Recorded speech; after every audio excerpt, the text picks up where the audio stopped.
हम इसमें पढ़ने वाले हैं एबीओ सिस्टम के L Landsteiner, Australian born US biologist and Nobel Prize winner in medicine in 1930, discovered blood group in 1990s based on the presence of antigen on a cell membrane of RBC।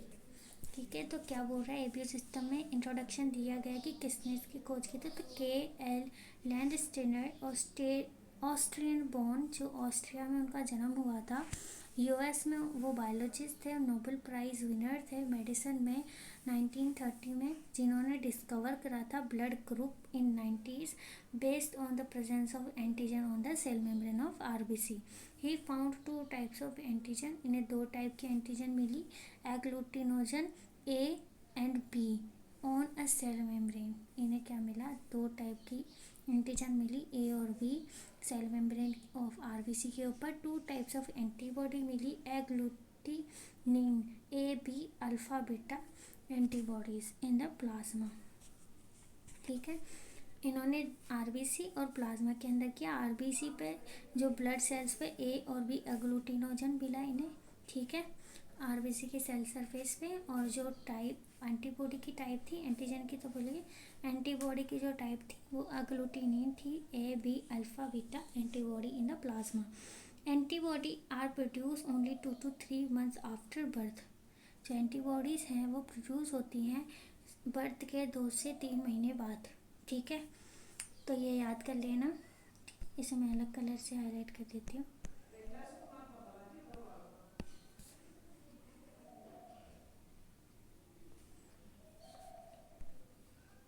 जो antibody है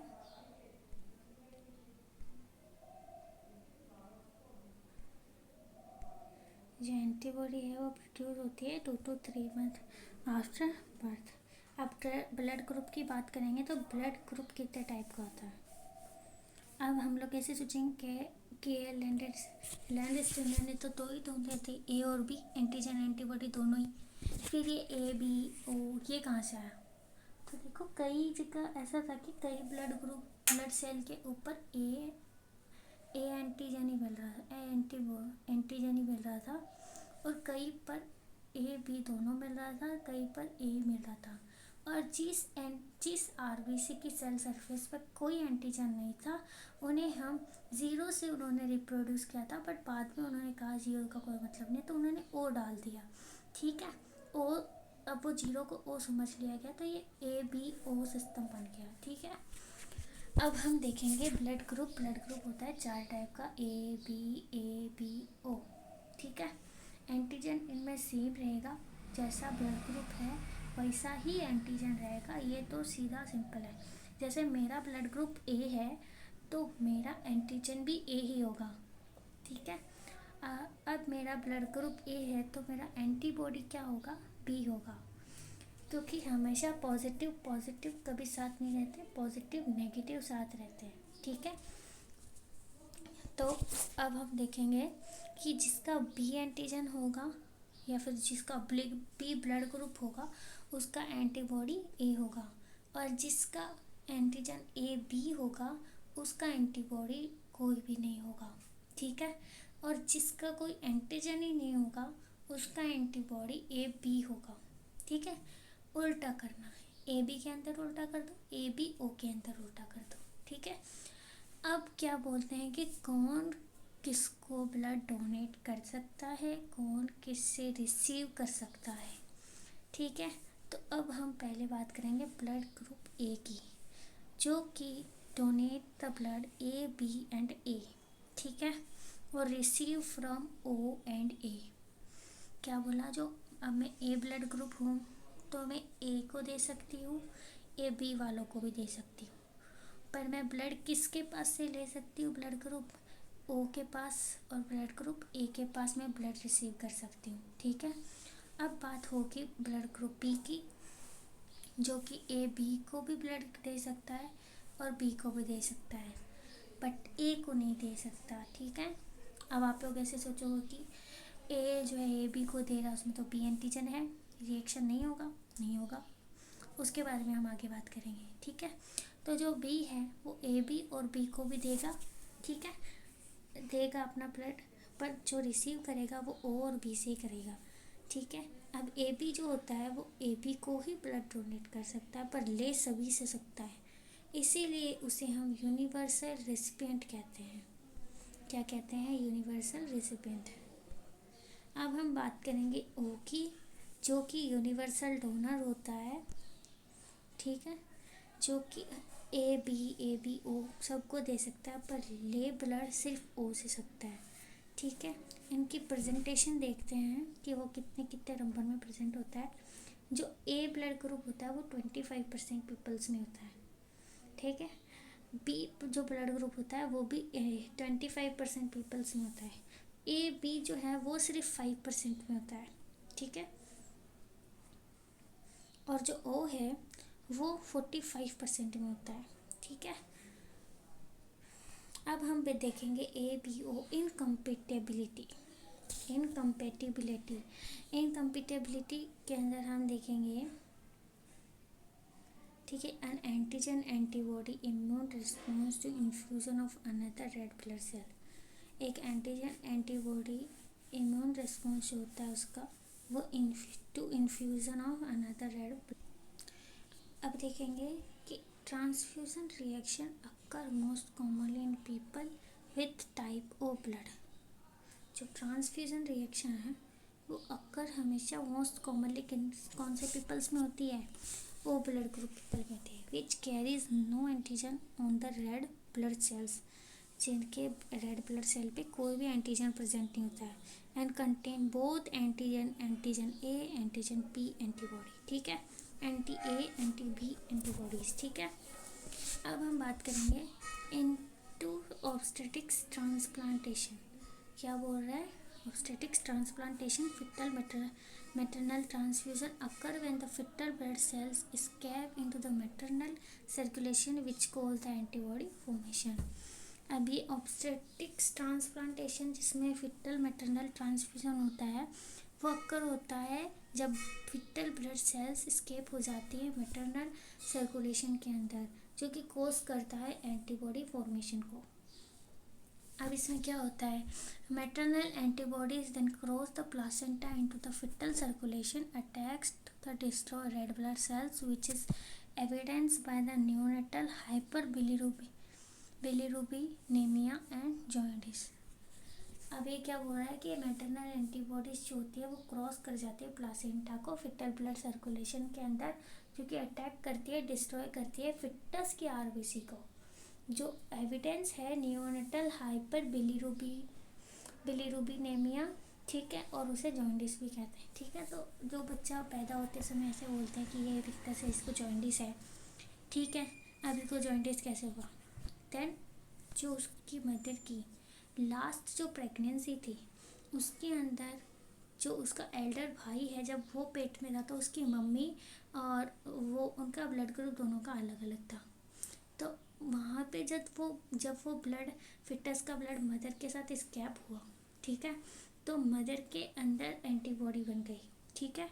antibody बनने के बाद वो जब next time pregnant हुई तो जब दूसरे बच्चे का भी जब ब्लड ग्रुप जो है अलग होता है तो उसकी जो मदर की ब्लड है वो ब्लड सर्कुलेशन से जो फिटस के पास ब्लड सर्कुलेट होता है प्लेसेंटा के थ्रू, तो वो क्या करता है, मदर के अंदर से एंटीबॉडी जाती है, फिटस की आरबीसी पर अटैक करती है और उन्हें डिस्ट्रॉय करती है, और जब वो बेबी बॉर्न होता है तो वो जॉइंडिस के साथ बॉर्न होता है, ठीक है। RH फैक्टर और RH सिस्टम क्या होता है? RH factor in RH system, RH factor in RH system पढ़ेंगे। RH antigen of called T, ठीक है। RH एंटीजन जिसे हम T भी कहते हैं was first found on the cell membrane of RBC of rhesus monkey in 1940 by Carl Landsteiner and Alexander Wieners, so it was named as RH factor, ठीक है। ये क्या बोल रहा है कि जो RH एंटीजन होता है उसे हम एंटीजन डी भी कहते हैं, ठीक है। और जो फर्स्टली ये सेल मेम्ब्रेन सरफेस पे पाया गया था वो रिसर्च मंकी के सेल पे पाया गया था 1940 में। और ये रिसर्च कौन कर रहा था? जिसने आरबीसी ब्लड ग्रुप बनाया था, कार्ल लैंडस्टीनर, ठीक है। ये लिखा ना, कार्ल लैंडस्टीनर, के एल लैंडस्टीनर, ठीक है। Alexander winner, so it's all was known was its name was Rh factor. Person about 85% having a Rh antigen, जो 85% हैं persons हैं उनके पास Rh एंटीजन है, होता है Rh पॉजिटिव, ठीक है। और देन पर्सन जो उनके पास 15% के पास जो है Rh एंटीजन होता ही नहीं है, ठीक है। टीएच एंटीजन होता ही नहीं है, उसे हम RH नेगेटिव कहते हैं, ठीक है। There is no natural antibody for this antigen. इसके अंदर कोई नेचुरल एंटीबॉडी नहीं होती है इस एंटीजन के अंदर। People with O negative blood group are called universal donor. People with AB positive blood group called universal recipient, ठीक है। If an individual with Rh negative blood receive a transfusion of Rh blood, anti-Rh antibody forms. Subsequent transfusion of Rh positive blood may result in a serious transfusion reaction, agglutination and hemolysis of red blood cells. आज विषय में क्या बोल रहा है कि जो people होते हैं ओ नेगेटिव, वो ब्लड ग्रुप होता है यूनिवर्सल डोनर, ठीक है। और जो AB पॉजिटिव होता है वो होता है यूनिवर्सल रिसिपिएंट। इसमें क्या बोलता है कि अगर individual with RH negative blood receive करता है transfusion of RH positive blood, anti-RH antibodies form, उसके अंदर anti-RH एंटीबॉडीज़ बन जाती हैं, ठीक है। अगर कोई RH नेगेटिव है, उसको RH पॉजिटिव ब्लड ट्रांसफ्यूज हो जाता है तो उसकी बॉडी में anti-RH एंटीबॉडीज़ बन जाएगी। Subsequent transfusion of RH positive blood में result of serious transfusion reaction. जो अभी RH पॉजिटिव ब्लड ट्रांसफ्यूज हुआ सब्सिक्वेंटली, तो ये रिजल्ट क्या आएगा इसका? Serious transfusion reaction, agglutination and haemolysis of red blood cells, ठीक है। क्रॉस मैकेनिज्म क्या होता है? क्रॉस मैकेनिज्म क्या होता है? Cross mechanism, major cross mechanism, minor cross mechanism. Major cross mechanism, the process of mixing of small of the donor red blood cells with the recipient serum. क्या है major cross mechanism? इसमें क्या है कि mixing a sample of the donor red blood cells, जो blood donate कर रहा है उसकी RBC को रेसिपिएंट के सीरम के साथ मिक्स कर देना, ठीक है। और माइनर में क्या होता है कि process of mixing a sample of recipient blood with the donor serum. Minor में क्या होता है कि जो रेसिपिएंट है उसकी ब्लड सैंपल को मिक्स कर दिया जाता है डोनर के सीरम के साथ। It is done before transfusion. अब ये क्या है? ट्रांसफ्यूज़न से पहले किया जाता है। To determine the compatibility of blood. क्या डिटरमाइन करने के लिए? Compatibility of blood. अब हम आगे देखेंगे हेमोलाइटिक डिजीज ऑफ न्यूबॉर्न और RH इनकम्पैटिबिलिटी, ठीक है। अभी हम क्या देखेंगे? हेमोलाइटिक डिजीज ऑफ न्यूबॉर्न और RH incompatibility. When a RH negative mother carries a RH positive fetus at the time of delivery, some RH antigen from fetal blood enters into the mother's blood. Within a month of delivery, the mother develops RH antigen in her blood. क्या बोल रहा है इसमें कि जब एक RH negative mother, इसमें ऐसा नहीं होगा कि RH पॉजिटिव मदर होगी और RH नेगेटिव फिटस होगा। इसमें हमेशा एक ही होगा, RH नेगेटिव मदर और RH पॉजिटिव फिटस। इसे हम उल्टा नहीं कर सकते, ठीक है। At the time of delivery RH antigen form of foetal blood enters into the mother's blood within a month of delivery. Delivery के कुछ महीने बाद ही मदर अपने अंदर RH एंटीबॉडी को डेवलप कर देती है ब्लड के अंदर, ठीक है। विटामिन के डेफिशिएंसी कॉज इंक्रीसिटी एंड पिट्टी। विटामिन के की डेफिशिएंसी क्या कॉज करती है, इंक्रीज कर देती है सिटी और पिट्टी को।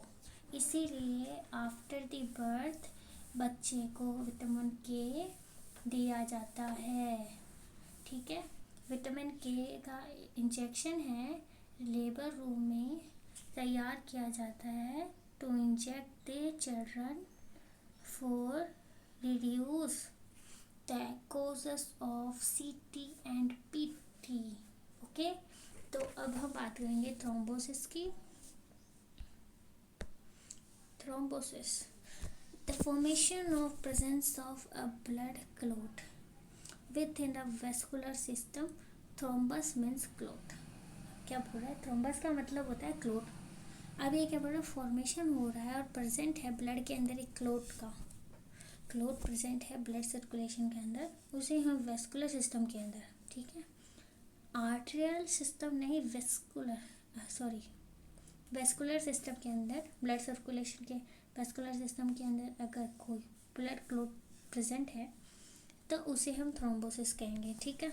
एम्बोलिज्म किसे कहते हैं, अ मास ऑफ अनडिजॉल्व्ड मैटर, कोई भी ऐसा टुकड़ा जो डिसॉल्व ही नहीं हुआ, like air tumour cells, bacteria, fat goblets and clots present into the blood vessels. ये क्या बोल रहा है कि एम्बोलिज्म किसे कहेंगे, कोई भी मास का फॉर्मेशन हो जाता है जो अनडिजोल्व होता है, ठीक है, जैसे कि लाइक एयर। अब हम ये देखते हैं कि हम IV लाइन चढ़ा रहे हैं, ठीक है, तो हमेशा ऐसे बोलते हैं कि IV लाइन चढ़ा रहे हो तो आप उसके अंदर एयर मत रहने देना, पहले थोड़ा लिक्विड निकाल कर जो IV सेट होता है उसको यूज़ करते टाइम पे उसमें सारी एयर निकाल दो, उसमें फ्लूइड फिल करते हैं, ठीक है।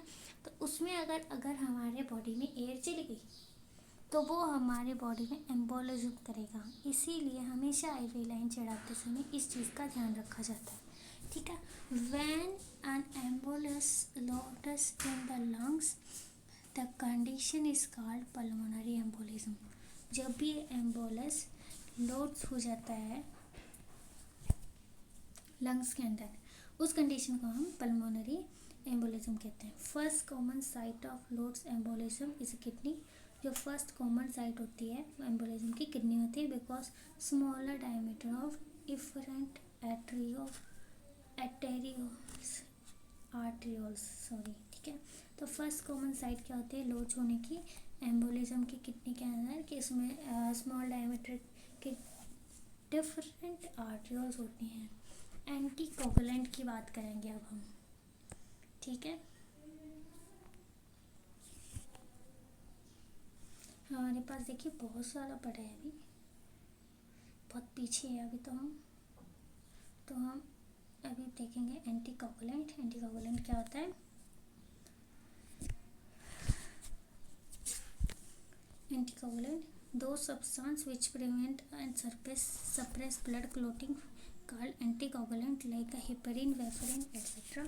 Heparin prevents coagulation by inhibiting conversion of prothrombin and thrombin and by the preventing liberation of thromboplastin from platelets. वो सब्सटेंस जो प्रिवेंट करते हैं, सप्रेस करते हैं ब्लड क्लोटिंग को, उन्हें हम एंटीकोगुलेंट लाइक हिपेरिन और वारफरिन, ठीक है, कहते हैं। समझ में आया। Heparin is also use in to the haemodialysis and open heart surgery. Heparin का हेमोडायलिसिस में भी यूज़ होता है, ओपन हार्ट सर्जरी में भी यूज़ होता है, और हिपेरिन एंटीकोगुलेंट भी है। हिपेरिन प्रिवेंट करता है coagulation by inhibiting conversation of prothrombin and thrombin by their preventing liberation and thromboplastin from platelets. Because heparin compounds are too large to cross the placenta barrier, they are the preferred anticoagulants in the pregnant woman. ये क्या बोल रहा है कि heparin compound जो होता है वो बहुत ज़्यादा बड़ा होता है to cross the placental barrier को क्रॉस करने के लिए। They are the preferred anticoagulants in the pregnant woman. तभी तो है जो एंटीकोगुलेंट्स हैं प्रेग्नेंट वुमन को दी जाती हैं, प्रेफर्ड की जाती हैं। The most common side effects of heparin is abnormal bleeding. जो मोस्ट कॉमन है साइड इफ़ेक्ट हेपेरिन का वो अबनॉर्मल ब्लीडिंग है। अब आप यहाँ पर एक क्वेश्चन सोचना, इस एक लाइन के पढ़ने के बाद में मैं आपको वो क्वेश्चन बताऊंगी। Anti antagonist of an overdose of heparin is a protamine sulphate. क्या बोल रहा है कि एंटागोनिस्ट जो बना for an overdose of heparin is protamine sulphate. ठीक है, अब इसमें ये हेपेरिन से रिलेटेड एक क्वेश्चन आया है कि इधर ऐसे बोला था कि जो हेपेरिन का कंपाउंड है वो बहुत ज़्यादा लार्ज होता है, इसीलिए प्रेफर्ड किया जाता है एंटीकोगुलेंट्स को प्रेग्नेंट वुमेन के अंदर। ठीक है, अब आप ऐसे सोचिए कि एक वुमन है जो प्रेग्नेंट है, उसे हम हेपेरिन दे रहे हैं। ठीक है, अब उसका लेबर टाइम पास आ रहा है, लेबर के टाइम पे ब्लीडिंग होती है। अगर उस टाइम पे हेपेरिन चालू रहा तो पोस्टमार्टम हेमरेज हो सकता है। क्या हो सकता है? PPH। ओके, इससे रोकने के लिए हम लोग लेबर के कुछ दिन पहले जो है हेपेरिन के कंजप्शन को स्टॉप कर देते हैं। क्या कर देते हैं?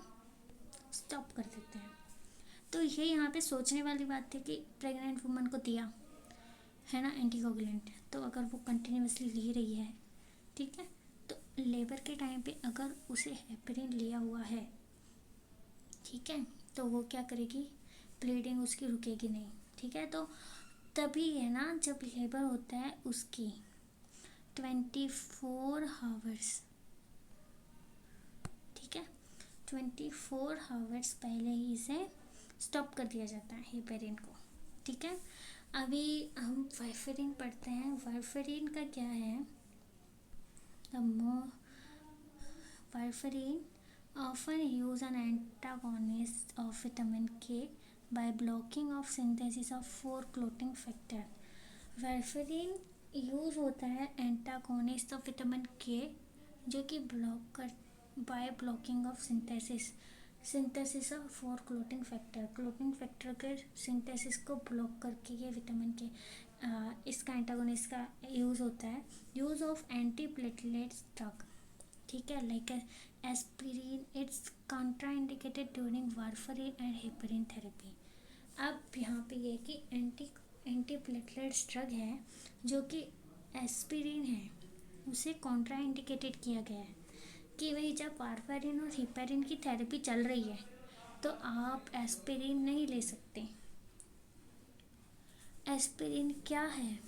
एंटी प्लेटलेट ड्रग है, प्लेटलेट्स को अगेंस्ट जाने वाली है। अभी पहले से ही ब्लड का जो है कोगुलेशन होने के लिए, हम कोगुलेशन नहीं होने के लिए anticoagulant heparin and warfarin दे रखी है। अगर हम एस्पिरिन और दे देंगे, सोचो कि आपने हेपेरिन ले ली, वारफेरिन ले ली, अब आपको चोट लगी, आपका ब्लड नहीं रुक रहा है, ठीक है, आपका ब्लड पतला हो चुका है, ठीक है, अगर हम एस्पिरिन और आप ले लेंगे तो आपका ब्लड पतला हो चुका है, आपके ब्लड में प्लेटलेट्स की कमी है, तो वहाँ पे ब्लड का क्लॉट नहीं बनेगा। ठीक है, तो इससे भी आपको शॉक हो सकता है, ठीक है, ब्लड लॉस हो जाएगा।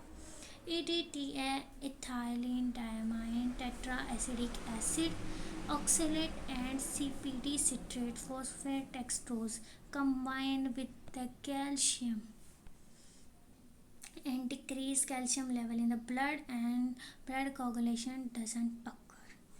EDTA oxalate and CPD combine होता है कैल्शियम के साथ और डिक्रीज करता है कैल्शियम लेवल को ब्लड के अंदर, और ब्लड कोगुलेशन भी अक्कर नहीं होता है।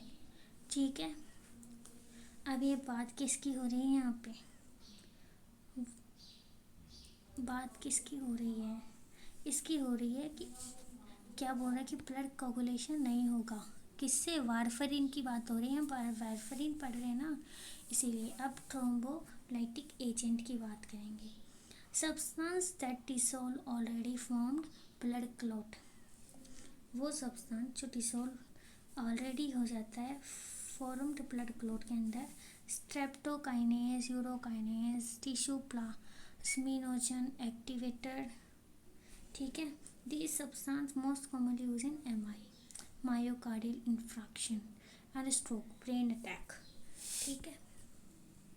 अब थ्रोम्बोलाइटिक एजेंट ऐसा एजेंट जो डिसॉल्व हो जाता है ऑलरेडी फॉर्म ब्लड क्लॉट के अंदर, ब्लड क्लॉट को dissolve already formed blood clot, जो सब्सटेंस डिसॉल्व कर देता है ब्लड क्लॉट जो बना हुआ है उसको, ठीक है। अब उसका streptokinase, urokinase, tissue plasminogen activator, ये सब्सटेंस है जो मोस्ट कॉमनली यूज होता है किसमें? मायोकार्डियल इन्फ्रैक्शन में, स्ट्रोक में, brain attack. Antiplatelet agent, antiplatelet agent substance that prevent platelet plug formation and vasoconstriction, example as aspirin and clopidogrel, वो substance जो प्रिवेंट करता है प्लेटलेट्स प्लग फॉर्मेशन को। हमने थोड़ी देर पहले एस्पिरिन का एग्जांपल लिया था कि अगर हम हेपेरिन और वारफरीन थेरेपी ले रहे हैं तो एस्पिरिन नहीं लेंगे, ये कॉन्ट्राइंडिकेटेड है, क्योंकि एस्पिरिन लेंगे तो ये एंटीप्लेटलेट्स ड्रग है जो ब्लड प्लेटलेट्स को बनने नहीं देंगी, ठीक है, वेसोकॉन्स्ट्रिक्शन नहीं होने देंगी। एस्पिरिन और क्लोपिडोग्रेल है एंटीप्लेटलेट एजेंट, दो हैं। It's decrease the chance through TIA, transient ischaemic attack, stroke, MI and blockage of peripheral arteries. ये डिक्रीज करती है chances of transient ischaemic attack को, स्ट्रोक को, MI को, ब्लॉकेज ऑफ पेरिफेरल आर्टरीज को। Clotting time, test of clotting, ये सब कुछ हम अब आगे पढ़ने वाले हैं आने वाले क्लासेस में, ठीक है। आज की क्लास यहीं खत्म करते हैं। Thank you, bye.